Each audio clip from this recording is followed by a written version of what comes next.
Good morning all of you. आज अपन बात करेंगे मुख्य रूप से अस्थायी या सामयिक पवनों के बारे में, यानी जो निरंतर नहीं चलती हो या समय के अनुसार परिवर्तन होने वाली पवनों को अपन क्या कहते हैं, सामयिक पवन कहते हैं। यानी मौसम के अनुसार ये क्या होती है, परिवर्तन होती रहती है या चेंज होती रहती है। जैसे अपन बात करते हैं अस्थायी पवनों या सामयिक पवनों के रूप में, जैसे एक पवन का नाम जैसे अपन लिख सकते हैं समुद्री पवन, जिसको आप कहते हो समुद्री समीर के रूप में, और दूसरा अपन लिख सकते हैं एक और पवन इधर कि भाई स्थलीय समीर, स्थलीय समीर। अब देखो इन दोनों पवनों को समझने के लिए आपको एक और टॉपिक यहीं से समझ में आ जाएगा। भारत में जो आपका मानचित्र है, भारत में जो आपका मौसम है वो किस प्रकार से मौसम की प्रक्रिया है, या राजस्थान के मौसम की क्या प्रक्रिया है, वो आप यहीं से समझ सकते हो। जैसे देखो इनके लिए मैंने आपको कल भी दो चीज़ें बताई थी, मैंने यह लिख देता हूँ। जैसे मैंने आपको कल बताया था कि जो ये टेम्परेचर है और ये जो प्रेशर है ये हमेशा विपरीत संबंध होता है। टेम्परेचर और प्रेशर का क्या होता है, हमेशा विपरीत संबंध होता है। तो आपको खुद को पता है कि जो ये समुद्री पवन है, या मैं सीधा लिख देता हूँ कि समुद्री पवन है, ये समुद्र से स्थल की ओर चलती है। समुद्र से स्थल की ओर चलने वाली पवन को क्या कहते हैं अपन, समुद्र से स्थल की ओर चलने वाली पवन को ही अपन समुद्री पवन कहते हैं, समुद्री पवन। और ये जो पवन है समुद्री पवन, ये वाली जो या समुद्री समीर है, ये दिन में घटना होती है, यानी दिन के जो तापमान है या अपन कह सकते हैं। और जो ये आप स्थलीय समीर है, इसको अपन कहते हैं स्थल से समुद्र की ओर चलने वाले, स्थल से समुद्र की ओर चलने वाली पवन। तो ये चीज़ आपको ध्यान रखनी।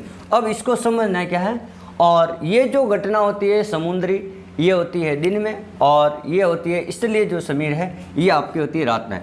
या अपन ये भी कह सकते हैं, ये अगर अपन दिन नहीं लिखें तो यहाँ पे अपन ये भी कर सकते हैं कि ये जो घटना, अब इसको घटनाक्रम को समझना कहते हैं, कहीं भी समुद्र से स्थल की ओर किस प्रकार से पवन चलती है। तो मैं छोटे से आपको एक उदाहरण के रूप में बता देता हूँ। जैसे अपन देखते हैं, ये मान लो आप कि ये भारत का मैप है, इस प्रकार से ये भारत का दक्षिण हिस्सा है।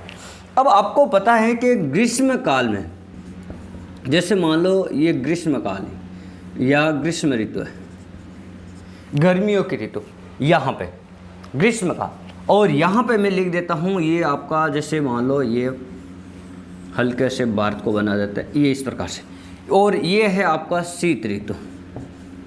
आप इस मैप से ही आपको आराम से समझ में आएगा, बाकी किताबों में बहुत सारी लैंग्वेज लिखी हुई, तो आपको ये ध्यान रखना है। देखो ग्रीष्म ऋतु में होगा क्या, ग्रीष्म ऋतु जब भी होगी तो ग्रीष्म ऋतु की जो घटना है, ग्रीष्म ऋतु में आपको पता है जब भी बारिश किस प्रकार से आएगी, तो देखो ग्रीष्म ऋतु में यहाँ पे देखो तापमान T यानी टेम्परेचर, तो यहाँ ताप क्या होगा, अधिक होगा।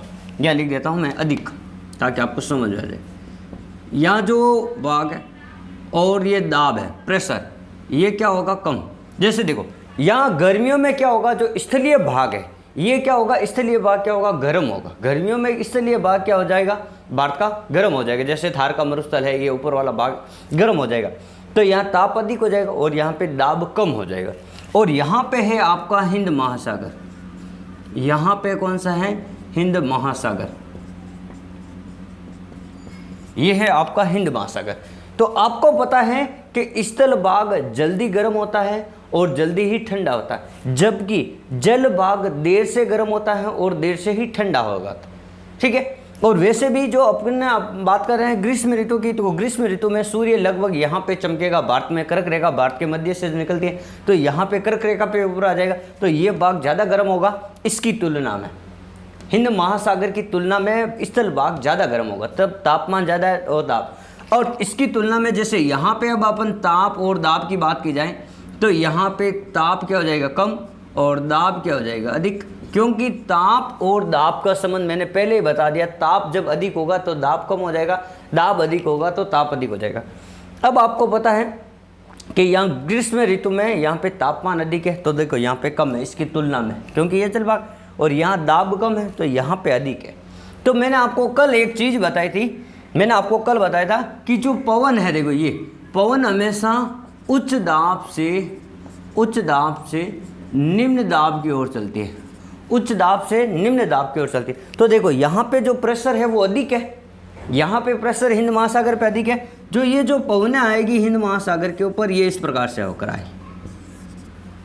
ये जो पवन है उच्च दाब से निम्न दाब की ओर आगे बढ़ेगी, ये इस प्रकार भारत के ऊपर, ये इस प्रकार आगे बढ़ेगी।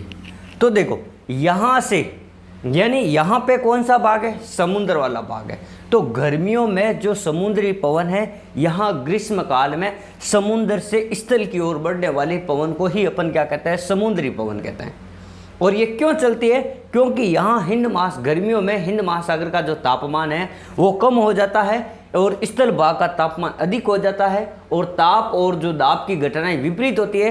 तो समुद्र का जो दाबमान है, या जो अपन कहते हैं निम्न दाब है, जो समुद्र पर जो प्रेशर है दाब, वो अधिक हो जाएगा और यहाँ का प्रेशर कम हो जाएगा। तो पवन हमेशा उच्च दाब से निम्न दाब की ओर चलेगी। तो इस प्रकार जो गर्मियों में जो पवन है समुद्र से नमी को ग्रहण करते हुए और भारत की ओर आगे बढ़ेगी। तो भारत के मानसून, भारत के जो स्थल भाग है वहाँ पे बारिश करने का काम करेगी, वर्षा करने का काम। तो इस प्रकार से ये एक जो मौसम की जो क्रियाविधि है वो भी आप यहाँ समुद्री पवन से समझ सकते हैं। तो इसी समुद्री पवन को अपन, या इसी जो दिशा है समुद्र से स्थल की ओर चलने वाली, इसी दिशा को अपन दक्षिण पश्चिम मानसून के नाम से जानते हैं भारत में या राजस्थान में। दक्षिण पश्चिम मानसून यानी भारत के दक्षिण पश्चिम से शुरू होता है और उत्तर पूर्व की ओर जाता है। तो ये हो गई आपके समुद्री पवन। तो इससे आप समझ गए होंगे इस चित्र की सहायता से कि अपन समुद्री पवन को किस प्रकार से परिभाषित कर सकते।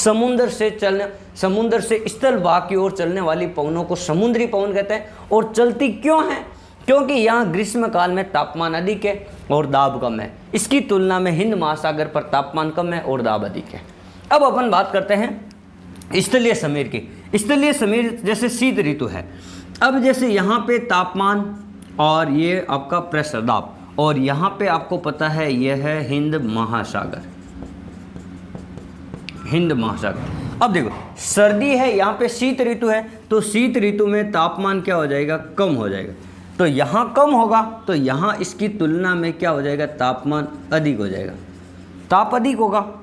अब यहाँ पे देखो तापमान कम है तो ताप और दाब हमेशा विपरीत होते हैं। तो यहाँ पे दाब क्या हो जाएगा, अधिक हो जाएगा, दाब क्या हो जाएगा, अधिक हो जाएगा। तो यहाँ पे जो फिर हिंद महासागर में इसकी तुलना में यहाँ पे तापमान अधिक है, तो यहाँ पे दाब क्या हो जाएगा, कम, क्योंकि ताप और दाब हमेशा विपरीत संबंध होता है। अब देखो, अब यहाँ पे जो भारत का जो उत्तरी भाग है, या जो अपन कह सकते हैं ये तिब्बत वाला क्षेत्र है, ये भारत के उत्तरी भाग है, वहाँ पर तापमान कम है। तापमान कम है तो ये दाब क्या हो जाएगा, अधिक हो जाएगा।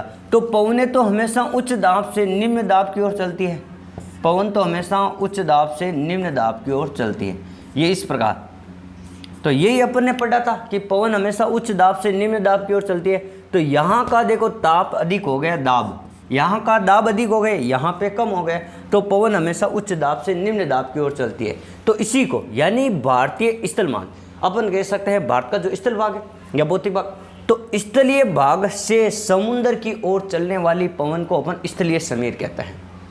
और इसी समुद्री को अपन क्या कहते हैं, शीत ऋतु में जो इसे कहते हैं अपन दक्षिण उत्तर पूर्व का मानसून, उत्तरी पूर्वी मानसून, इसी को अपन क्या कहते हैं, मानसून का प्रत्यावर्तन, इसी को कहते हैं लौटता हुआ मानसून, लौटता हुआ मानसून, यानी वापस मानसून धीरे धीरे वापस पीछे की ओर बढ़ रहा है, तो इसे कहते हैं मानसून का लौटा। और इसको कहते हैं अपन दक्षिण पश्चिम मानसून।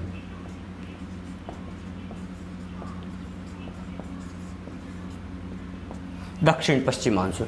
तो आज हमने समझा समुद्री समीर क्या होता है, यानी समुद्र से स्थल की ओर चलने वाली पवनों को ही अपन समुद्री समीर कहते हैं।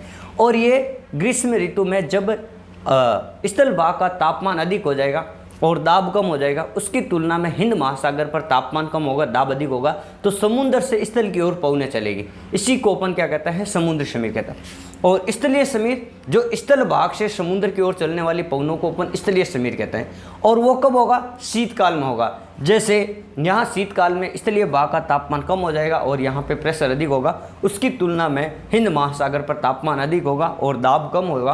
तो जो पवनें हैं उच्च दाब से यानी स्थल भाग से समुद्र की ओर चलेगी, इसी को कहते हैं अपन उत्तर पूर्वी मानसून, यानी उत्तर पूर्व दिशा से आ रहा है। और मानसून का प्रत्यावर्तन, मानसून के लौटने का काल, और मानसून या इसको अपन है लौटते हुए मानसून के नाम से जाना जाता है। तो ये हो गया आपके समुद्री समीर और स्थलीय समीर, अस्थलीय पवनों।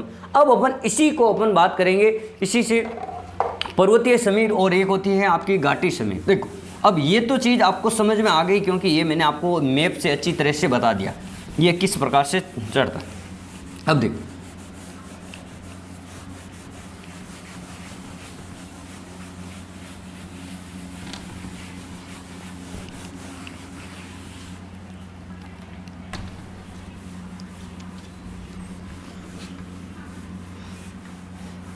जैसा कि समुद्री समीर और जो आपका स्थलीय समीर दोनों एक दूसरे के विपरीत हैं, वैसा का वैसा आपके पर्वतीय समीर और जो घाटी समीर है वो भी एक दूसरे के विपरीत है।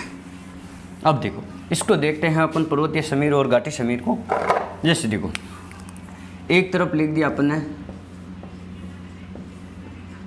पर्वतीय समीर और एक तरफ अपन ने लिख दिया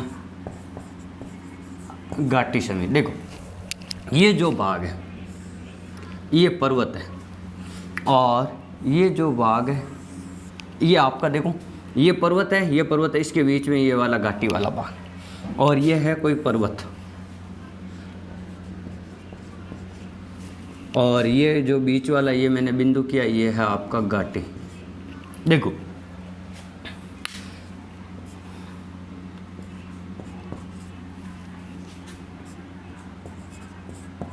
देखो अब पर्वतीय भाग है, पर्वतीय भाग क्या होगा रात में। जैसे रात में जो ऊपर वाले भाग होते हैं वो ऊपर, आपको पता है जैसे जैसे अपन स्थल भाग से ऊपर की ओर जाते हैं तो तापमान ठंडा हो जाता है इतना, यानी तापमान में कमी आती है। तो यहाँ से स्थल भाग, यहाँ से अपन जैसे जैसे ऊपर जाएंगे तो यहाँ के भाग में यहाँ पर तापमान में कम होगा। तो यहाँ क्या होगा, तापमान और प्रेशर, तापमान यहाँ पे कम होगा, माइनस लिख देता हूँ, और यहाँ पे प्रेशर अधिक होगा। प्रेशर अधिक होगा किसकी तुलना में, इस स्थल भाग की तुलना में। ये स्थल भाग है यहाँ पे, तो यहाँ पर तापमान और प्रेशर, तो यहाँ तापमान अधिक होगा, यहाँ प्रेशर कम होगा। देखो जब अपन बात करते हैं पर्वत के ऊपरी भाग, तो पर्वत के ऊपरी भाग में तापमान कम रहेगा और वहाँ पे ठंडा ज़्यादा रहेगा महसूस कर। इसीलिए तो अपन गर्मियों में पर्वतीय इलाकों पर हिल स्टेशन पर घूमने जाते हैं, क्योंकि वहाँ ऊंचाई पर तापमान कम होता है, इसीलिए अपन जाते हैं। तो यहाँ ऊंचाई पर तापमान कम है तो ताप और दाब का विपरीत संबंध है। तो देखो यहाँ पे प्रेशर ऑटोमेटिक अधिक हो गए, किसकी तुलना में, स्थल भाग की तुलना में। देखो ये उच्च भाग है, तो अब यहाँ पे आपको ध्यान रखना है कि जो पर्वत है, पर्वत से जो समीर आएगी वो उच्च दाब से निम्न दाब की ओर आएगी। देखो यहाँ पे प्रेशर अधिक है तो ये उच्च दाब है, और उच्च दाब से निम्न दाब। तो पर्वतीय समीर रात के समय चलने वाली, पर्वतीय भाग से घाटी की ओर चलने वाली या पर्वतीय भाग से स्थल भाग की ओर चलने वाली पवनों को ही अपन क्या कहते हैं, पर्वतीय समीर कहते हैं। और ये घटना कब होगी, रात के समय होगी। तो ये चीज़ आपको समझ में आ गई होगी इस चित्र के माध्यम से, क्योंकि पर्वतीय भाग ऊपर वाला भाग है जो ठंडा भाग है और यहाँ पे तापमान कम है, तो यहाँ पे प्रेशर क्या हो जाएगा, अधिक हो जाएगा। तो किसकी तुलना में, स्थल भाग की तुलना में। तो पर्वतीय जो समीर है या जो घाटी है, जो पवन है, वो पर्वतीय उच्च भाग से स्थलीय भाग की ओर चलेगी, यानी पर्वत से स्थल भाग की ओर चलने वाली पवन को ही अपन क्या कहते हैं, पर्वतीय समीर कहते हैं। तो ये वाली घटना। अब अपन ये वाली बात करते हैं इसकी। जैसे मान लो ये वाली दिन, ये देखो अब जैसे मान लो दिन है तो ये वाला बाग पर्वत वाला बाग है, ये वाला। दिन के समय क्या होगा, सूरज की किरणें ऊपर आएगी तो सबसे पहले सूर्य की किरणें यहाँ टकराएगी, ये आपका सूर्य है। तो सूर्य की किरणें सबसे पहले ऊपर वाले भाग पे टकराएगी तो इसको ज़्यादा गर्म करेगी, इसको क्या करेगी, ज़्यादा गर्म करेगी। यहाँ पे तापमान है वो क्या हो जाएगा, अधिक हो जाएगा और धीरे धीरे घाटी में आएगा। तो और यहाँ पे अगर तापमान ज़्यादा है और ये वाला भाग तो नीचे रह जाएगा, तो यहाँ पे तापमान कम आएगा। इसकी तुलना में अपन तुलना कर सकते हैं, अपन क्या कर रहे हैं, इन दोनों के बीच में अपन तुलना कर रहे हैं, स्थल और पर्वतीय बीच। तो देखो यहाँ पे सूरज सबसे पहले आएगा, तो ज़्यादा देर तक सूरज की किरणें रहेगी तो उस भाग को ज़्यादा गर्म करेगी दिन के समय। दिन के समय पर्वतीय भाग ज़्यादा, पत्थर वाले इलाके ज़्यादा जल्दी गर्म होता है। तो यहाँ पे ये तापमान बढ़ गया, तो ताप और दाब विपरीत होता है, तो यहाँ पे कम हो जाएगा, प्रेशर क्या हो जाएगा, कम। इसकी तुलना में देखो ये ताप और दाब, यहाँ पे ताप कम हो जाएगा घाटी में, दोनों तरफ से आपके ठंडा ठंडा इलाका है, दोनों तरफ पर्वत है तो बीच का इलाका ठंडा है। और यहाँ पे प्रेशर क्या हो जाएगा, ताप कम है तो प्रेशर बढ़ जाएगा। प्रेशर बढ़ेगा तो जो पवन है, ये देखो घाटी वाले में यहाँ उच्च दाब है, ये देखो उच्च वायु दाब है, तो पवन क्या करेगी, उच्च वायु दाब से निम्न वायु दाब की ओर चलेगी। पवन क्या करेगी, उच्च वायु दाब से निम्न वायु दाब। यानी घाटी से जब पवन पर्वतीय समीर, घाटी से जब पवन पर्वत की ओर चलेगी तो उसी समीर को, उसी पवन को अपन क्या कहते हैं, घाटी समीर या घाटी पवन कहते हैं, यानी ये वाला भाग। तो ये दोनों चित्र आप आराम से अपने दिमाग में समझें कि चित्र के माध्यम से उच्च कब होगा और यहाँ पे घाटी समीर में उच्च कब होगा। ये दिन ये वाला रात में होगा और ये घाटी समीर है आपका दिन में होगा। जब ये दोनों कंडीशन आपके दिमाग में समझ में आ जाएगी, आप ये चित्र, इस चित्र के माध्यम से तब आप आराम से इसकी परिभाषा दे सकते हो। तो पर्वतीय समीर होता है, पर्वत से स्थल भाग की ओर चलता है। और क्यों चलता है, क्योंकि रात में पर्वतीय भाग क्या हो जाता है, ठंडा हो जाता है, प्रेशर क्या हो जाता है, अधिक हो जाता है, तो उच्च दाब से निम्न दाब की ओर चलती है। और यहाँ पे देखो दिन के समय पर्वत का ऊपरी हिस्सा है ज़्यादा गर्म हो जाएगा, तो यहाँ पे तापमान अधिक है तो दाब कम हो जाएगा। इसकी तुलना में यहाँ पे ताप और दाब विपरीत संबंध है, तो यहाँ से घाटी से उच्च वायु दाब की जो पवन है, निम्न वायु दाब पर्वत की ओर आएगी, पर्वतीय भाग की ओर, तो इसी को अपन क्या कहते हैं, घाटी समीर कहते हैं। तो आज हमने पढ़ा समुद्री समीर और स्थलीय समीर और घाटी समीर और आपका पर्वतीय समीर। तो आप इस प्रकार से इनको आप आराम से जो चित्र के माध्यम से समझते हो तो आपके दिमाग में ज़्यादा लंबे समय तक समझ में रहेगा। आप हमारे वीडियो को लाइक, शेयर और सब्सक्राइब जरूर करें। आप इसी तरह हंसते रहें, मुस्कुराते रहें और आप अपनी पढ़ाई को निरंतर जारी रखें। वंदे मातरम।